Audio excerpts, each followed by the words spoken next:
Greetings, beautiful people. Bear with me. I'm still trying to find my flow, but I'm making this video because I had several people comment about scheduling and timing. And when I read the feedback from the group projects, students were saying, well, hey, me and my members are having a hard time getting on the same page.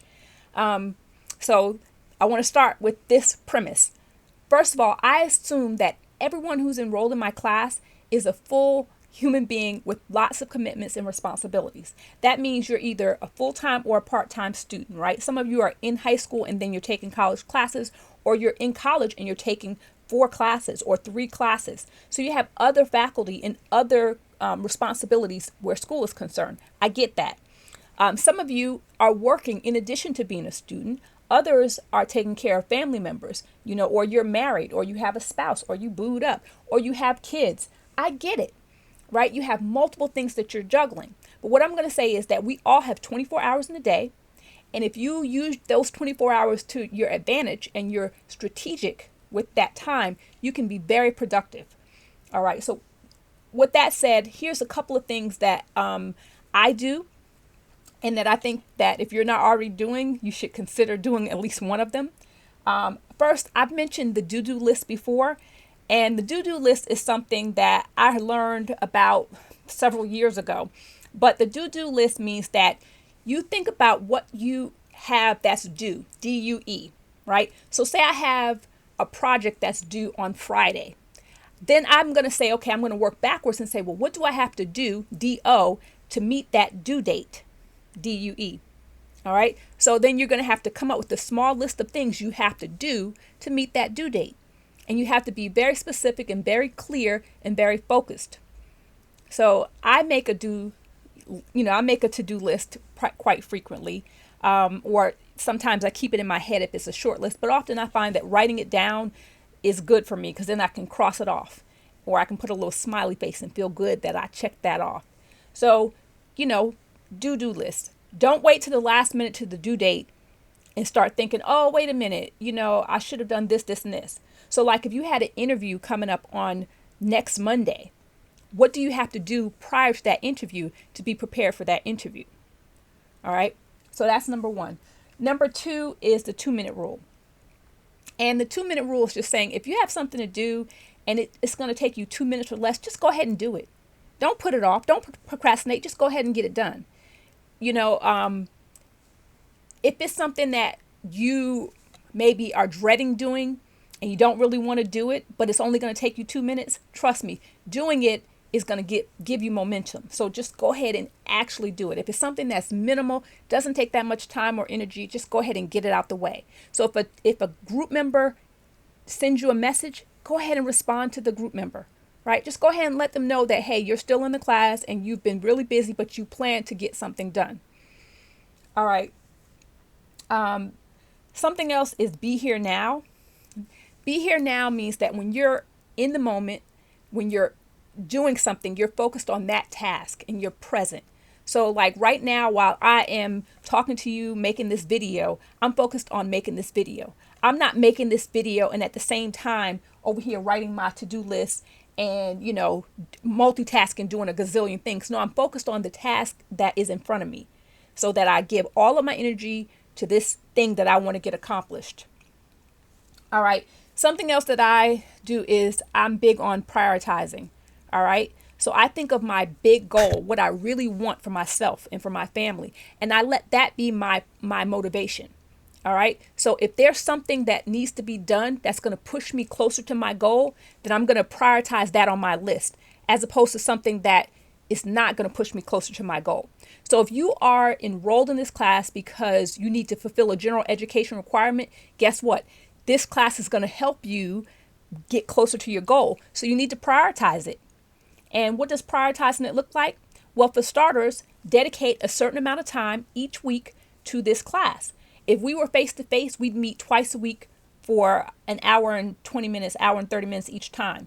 So this is a 3 credit hour class. So you need to spend a minimum of 3 hours per week. But more than likely, you're going to need to spend more time than that minimum time because you have, it's a college level course.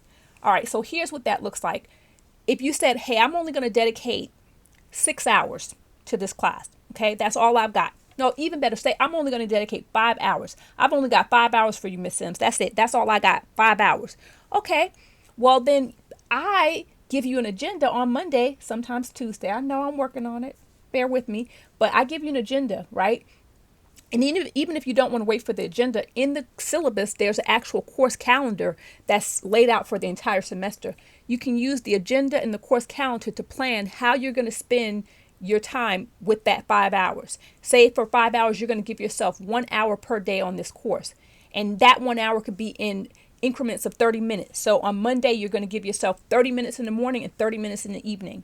Or maybe you're going to do a 45, 15-minute shift. So you're going to say, during my lunch break, I'm going to do a 45-minute or 15-minute time slot on psychology. And then when I get off of work, another 45 minutes. But whatever the case, give yourself that dedicated 1 hour per day for 5 days. And that's 5 hours to the class. If you did that, I guarantee you would see a difference in how productive you're being in this class. All right. So if there's a week where you don't have a lot to do in terms of individual assignments, use that time to reach out to your group members and to also do your share of the group project. Now, I'm going to just recap some tips that I gave you. One of them was the 2-minute rule, right? So get it done if it's something that doesn't require a lot of energy and investment of time. The DoDo list. So think about your due date and then what you have to do to meet those due dates. I mentioned the be here now. So in other words, be completely engrossed or, involved in what you're doing at that moment. I mentioned, getting your priorities in order, right? And so those are some of the tips I gave as far as like time management and scheduling. In terms of the group, if you have a group member who's very combative, what I would say is the first thing you want to do is try to hear them out. Try to be empathic. Try to see where they're coming from. All right. Tread lightly, but be firm, but start off with listening, active listening. If the member is not willing to calm down, then you may say, hey, I think this will be better if we talk with the instructor, and I'm willing to mediate. But part of the reason why I wanted your group to come up with the conflict manager in the charters is so that you could have a person in the group who was dedicated to resolving conflicts. Okay. Now, some of you have members that are just non-responsive. They're just not doing anything.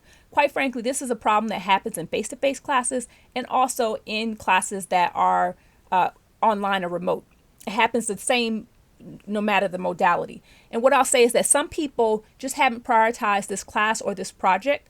And so they're going to wait to the last minute. They're going to procrastinate and then they'll step up and they'll go above and beyond.